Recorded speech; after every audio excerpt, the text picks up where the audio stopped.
Hey, what's up, Beats? How we doing? So today, today I will count my story, more detail, and say more stuff that I didn't say before. So starting from when I was born, it was the first time that God allowed me to stay alive.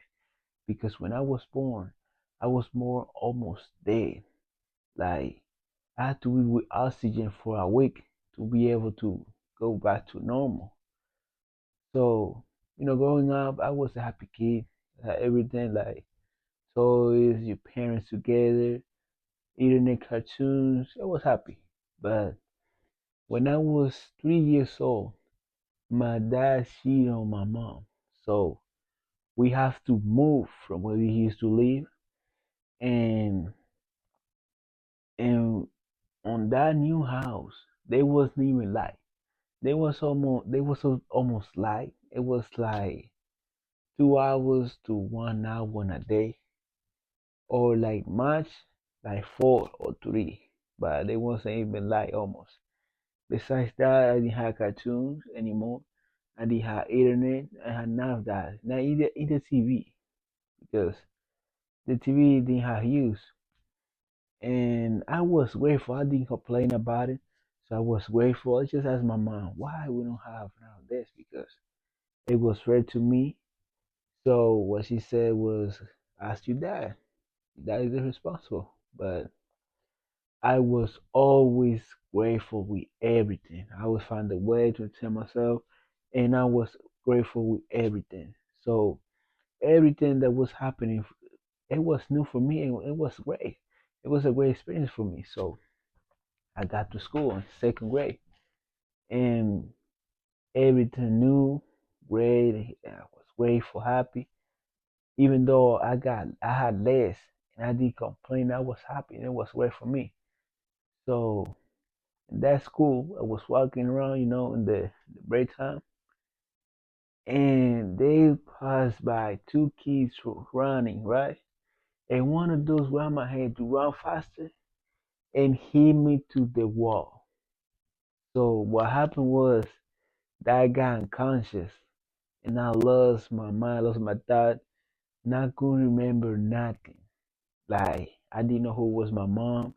I didn't know nobody. I didn't know, and I also don't know how my thought got back. But I lost my mind that moment. I didn't. My mind was empty. So after that, moving more forward, my dad he used to pick me up. So he used to pick me up to the house from where I used to live. But the woman that he had, she always, always tried everything to make me feel bad. I never did nothing to her. Always she tried everything to make me feel bad. I had two brothers, so she tried everything, but I never let her see that she hurt me. So all of that, when I was leaving the home, I couldn't hold anymore because I was a kid. It was too much for me to handle. So I started crying all the time. Was crying. So I had something. It's called asthma. It's something that you can almost breathe. It's something that you can almost breathe. So the doctor said that it was emotional, because each time that I used to leave the house, I was like that always. And it was like 3 times that they had to pick me up. 3 or 4 times they had to pick me out emergency because I couldn't almost breathe. And two of those times I almost died. The doctor said that a couple of seconds more and I die. And that was God one of those times.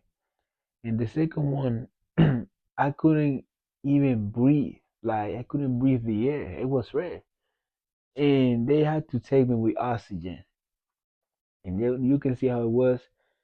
So the hospital used to be my second home because I used to be there all the time, every day, almost every day, and the entire day almost. And I didn't want it to be in there. It was horrible. So it was horrible and boring. and that lasts for a couple of years. And besides that, one of those times I had to stay in bed in the hospital for a week with medicine and jet, and there was nothing in the room. There wasn't TV. There was nothing. It was empty. And all I wanted was to see my dad. That was all I wanted to everything we used. So my mom called him and I talked to him. So when he talked to me, what I saw it was that I wanted to see him, that I was sick, that I really wanted to see him if he would come see me. And what he said was, you don't need me to see you. You sound good. You don't need me. And that made me feel bad because all I wanted, I didn't want it, not that watch TV, nothing. All I wanted was to see my dad. But he never came. So that made me feel bad, really bad at that moment. And it was making me getting stronger, but I was not ready yet. It was too much pain for me. So besides that, my dad, he gave everything. He gave everything to my brothers. Everything. When I mean everything, it's all. So he gave him bicycle, toys, all the kid who could want. So each time I asked him to give me something, or like a kid, he never did.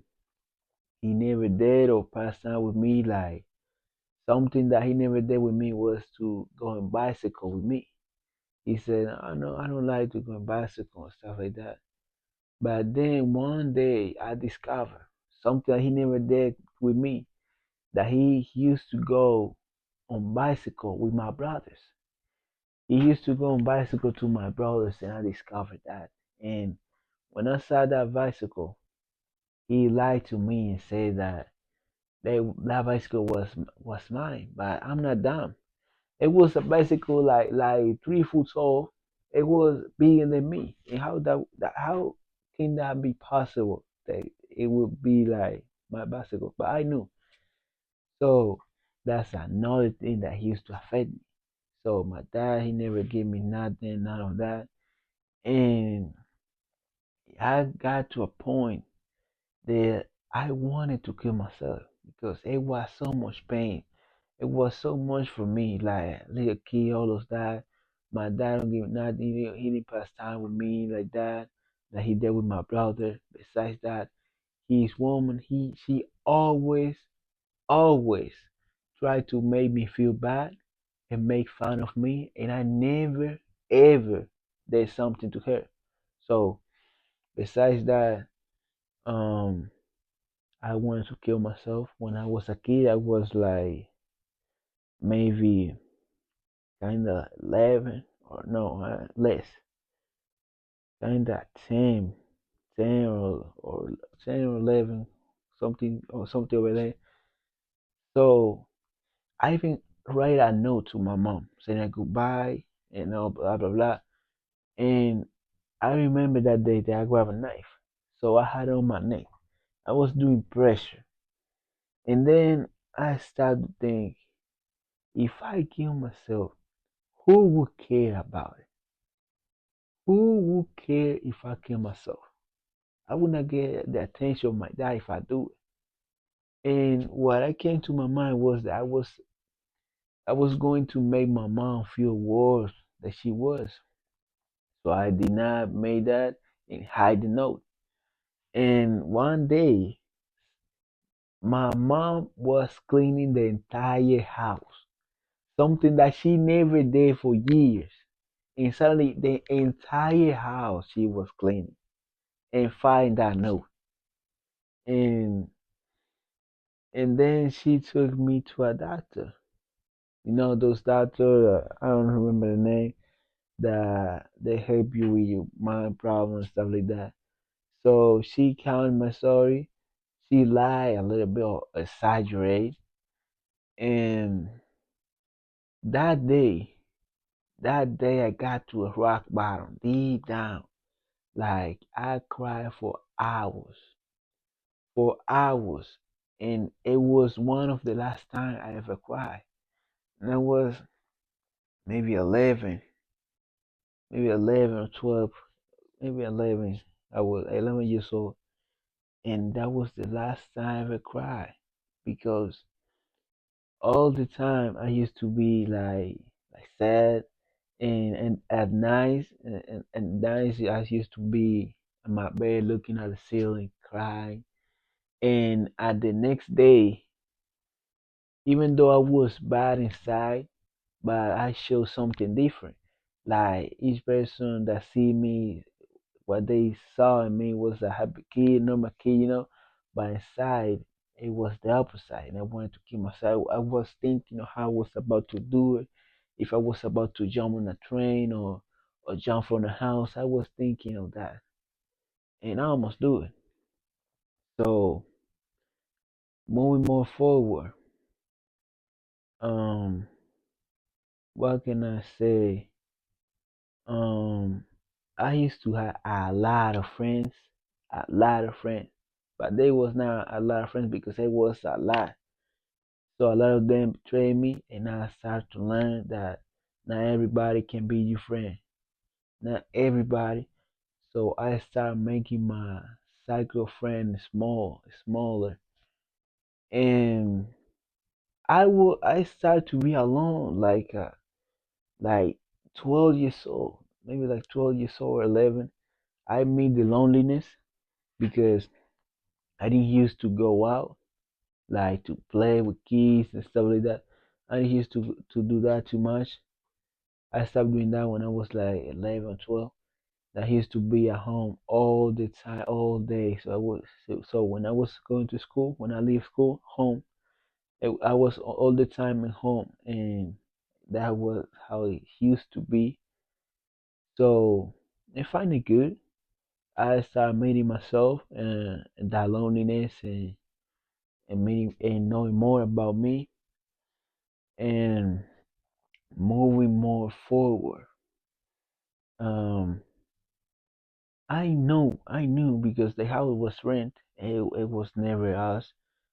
So I knew it was a lot of time that my mom wanted to buy me something, but I knew that my mom couldn't afford it. So I knew that my mom couldn't afford it. She was trying to make the most possible. She was trying to do everything to give me that. So I knew that she couldn't allow herself to give me that. And I used to say a lot of no, like, oh, I don't want it. When I really want it badly. But I knew that she couldn't allow herself to do that. And it could be the situation worse or something like that, or she could have more problems. So I would say no to all each time that she wanted to offer something to me, like a game or everything. So I started doing that, and she used to ask me a lot of times too if I wanted to go out to a trip and stuff like that. But I also used to tell my mom to no because I also knew that she couldn't allow herself to do that because we didn't have enough money. So and doing all that, I started to that like I didn't I, now I wanted to be at home all the time. I didn't like to go out to be around a lot of people and all those stuff. So in school, at school, I suffered bullying. I suffered a lot of bullying. Growing up. Besides that, I was super skinny. I was skinny. A lot of people used to tell me that I was a pole that was about to disappear. That they couldn't almost see me. That I was about to die. What I was doing and all those stuff, everything. So, um, besides that, I also got to a time that I had overweight because I was I got to 200 pounds. It was recently it was 200 pounds, and those are the stuff that happened. So moving more forward, I had four friends I could tell, three actually. It was three. So one of them, he used to go a lot of parties. He got girls, vices like smoke, drink, a lot of that, and overnight, all the stuff. So he tried to convince me to do the same, but I said no. I was not about to do that. So I had to cut. So as soon as we finished school, I cut. I blocked, eliminated, and blocked it from everything because I wanted fire from me because I didn't want to be like that. Besides that, there was another one. He was the laziest person I ever met in the earth. He was so negative, everything. He found it for everything to be negative. He was so negative that he got one bottle of this. He got one bottle of this new. It was new. So FO for minimal, for minimal FO like from here, like this. And and he said like, imagine if that broke. And I said, no way that happened. So he started trying, and then it didn't work. Now you can see the frequency, that big frequency of negativity that he had. It was so high that that little thing, it couldn't work, and it was new, and it didn't fall from a high spot. So I cut that too because he was super negative. He was negative for everything. So I removed that and moving more forward. Like I said, the my dad woman always try everything to make me feel bad. And besides that, um, I will say it later. So continuing with that, um, um, I was not sure I was about to come to this country, to the United States. So I started studying my English, watching movies, learning words, doing the same, going to the gym. Because when I started going to the gym saved me. Because I was going through a lot of stuff that I needed something else. I needed something else to be able to continue to handle and be more strong because it was too much.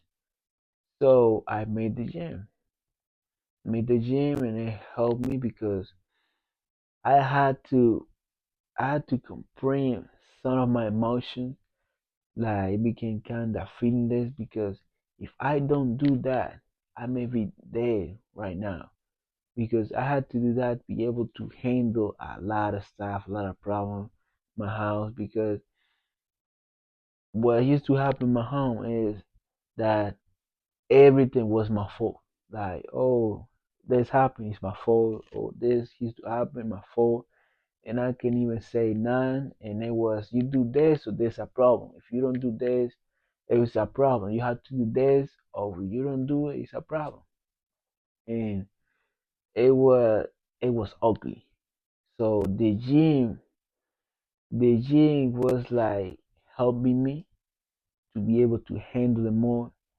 And if it wasn't for that, I don't know what could happen because I didn't find any meaning. But the gym was helping me or helped me a lot, saved me from that.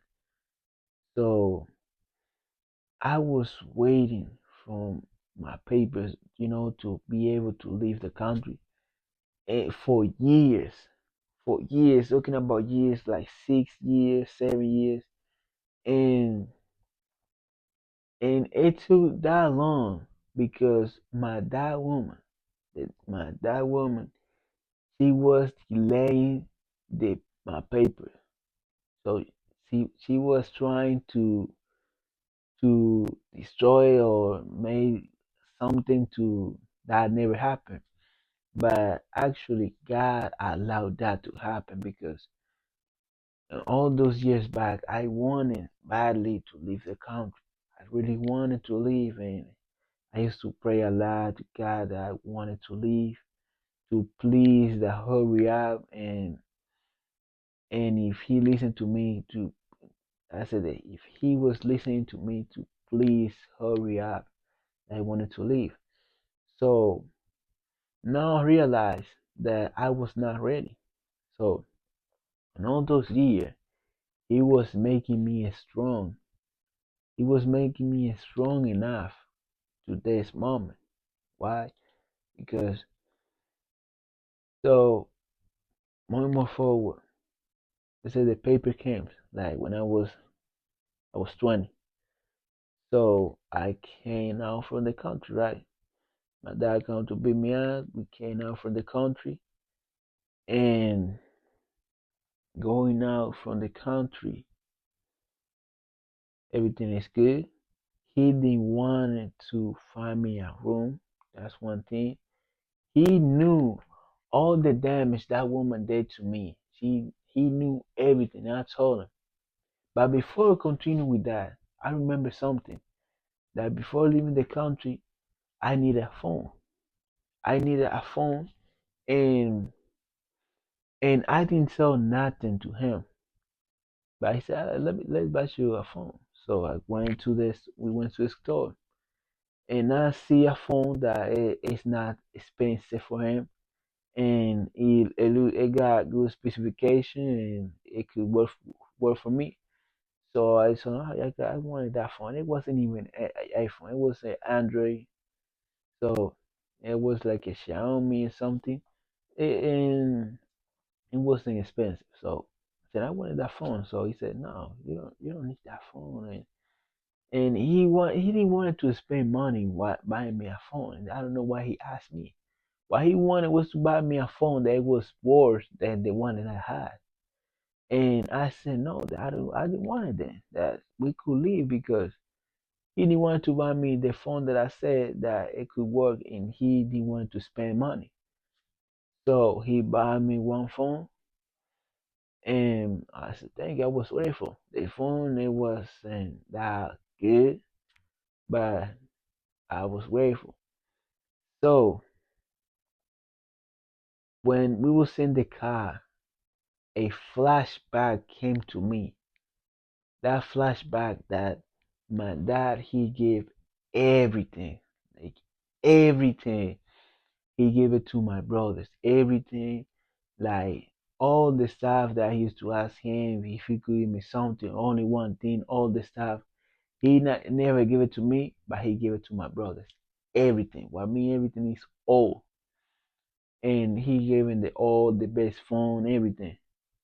And I was still grateful, but that used to affect me because um since he never gave me something to me, he gave all to my brothers. That used to affect me. And I make a promise to myself when I was a kid that I was never allow my dad to buy me some. If I was about to get something, it was about to be with my own hands, with my own money. And that day, I was like, I think 18, maybe 18 years old, maybe. Yeah, 18 years old. So that flashback in, that dad never gave me something and all of that. So I couldn't hold it. I couldn't hold it. So tears started coming up because all that pain and flashback came suddenly to that. And I couldn't hold it, so that my tears started to come. That was the last time I cried. Maybe that can come like crying. So it was the last time I cried. I was like 18, maybe 18 or 17. And more forward, my aunt she helped me a lot with my uncle to be able to come to this country. So when we came from the country, he didn't want to find me a room. So my aunt and my uncles they started doing something fast, and they find me this room right here. So at the beginning, he didn't want to pay. My dad he didn't want to pay the room, and um and I didn't have money. I was new, and it was no way for me to do it at the moment. So my aunt, I did was my aunt that paid the first month. So I started looking for a job because my dad, what he wanted was to me go to his house where it was that woman that gave me so much damage to me, and he wanted me to go in there. When she hates me, when I never did something to her, I didn't want it to go in there. So I tried to find a job as soon as possible, and I couldn't find it. It was like a month. So one uncle of mine, he sent me money to help me and buy a car. So I was saving that money. And my dad, he saw, he knew that I had that money. So suddenly, like I was almost had it. So suddenly, so he said, "I'm not paying you the rent." All that suddenly. So he said, "I'm not paying the rent." I didn't have a job at that moment. So that's something that he said. And besides that, I couldn't. So, and I was alone. Like nobody was about to help me more. So it was up to me. And I remember that my uncle called me and he said that one of my uncle he said that if I would if I didn't do something or got a job or something like that, that I was the last thing would be is to go to the house of my dad, and that's the last thing I wanted. I continued looking for job and find one because the one that is renting me here, she helped me. It's like my grandma. She helped me a lot. So yeah, they found me one job that was only like Saturday. It was Saturday a day, $150 a day. So I started there, and my one of my uncle he sent me some money. So the one is renting me here, that is like my grandma. She shared me the rest to pay her later. So I got that money and buy a car to use it. Everybody, everybody was against me. Everybody they was saying, "Oh, you don't why you gonna buy a car? You don't need to buy a car. You don't know how to drive. That you never driving here. That you blah blah blah." Everybody was against me about driving. It was like, oh yeah, that's great. That's great. Everybody is against me. That's great, and I'm gonna still do it. And if something happens, it's my problem. It's up to me. So I buy the car and I start driving. And what happened? Nothing. But they wanted to stop me. They was telling me that I was not ready, that I didn't need to do that to take bus, but it was not necessary. So I got the car and more forward. I found an employee that was cleaning windows and gutters and all this stuff. So I was in that job for a week, and after being there, but continue move forward. Um, um, what else? Oh, when my dad, before continuing with my jobs, when my dad bring me here, he did not give me the help that I needed. Like he bring me here, but I grateful. I'm very grateful that he bring me to this country. That I can be in here. That more than enough for me. So um, so that's what he did. And one time I needed a lot of help. I needed help, like for example, um, moving to the driver in to practice one time. He he complained. He didn't want to help me that much. So he he did it, but he was not happy about it. Like what? I saw it was that I was annoying him and he was mad and all of that. So I tried the less possible to tell my dad to help me with something because I knew he didn't want it. The way that he was acting, he didn't want it. So the person that was reading me here, thanks to God, because that God put that person here, she helped me a lot. So she gave me those rides that I needed and to be able to accomplish those missions. And and once I didn't have food. I didn't have food because I did not find a job yet before they find a job, and she gave me food. So continue with the works. I found that work that I was cleaning windows. I last a week. So she was helping me too to find another one and everywhere until I find or we find the one that I am right now. I never had a room growing up ever. So it says that I didn't have privacy. So there was one room my mom used to annoy me. For example, if I was playing, "Ah, what are you doing there? What are you doing playing?" Blah, blah, blah. Even though I played one day an entire month, used to say a lot of stuff that she don't like that, and she tried to make me someone that I was not, and I didn't have my own privacy. And besides that, when I was studying my English one time, she said, "What are you doing studying that English? Like I'm tired of watching you trying that studying that English." But I keep going. I keep doing it because I knew I was about to learn it. And here I am. I'm talking to camera, the English that I learned in that computer that I used to do by my own. So I love my mom. I don't have my mom, so I love my mom. Mom is my mom.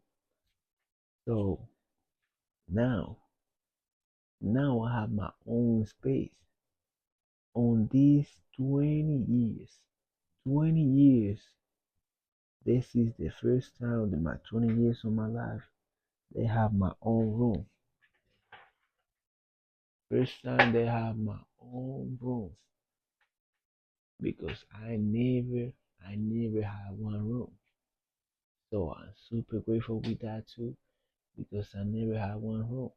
And besides that, I will show video where I used to live. I used to be my house.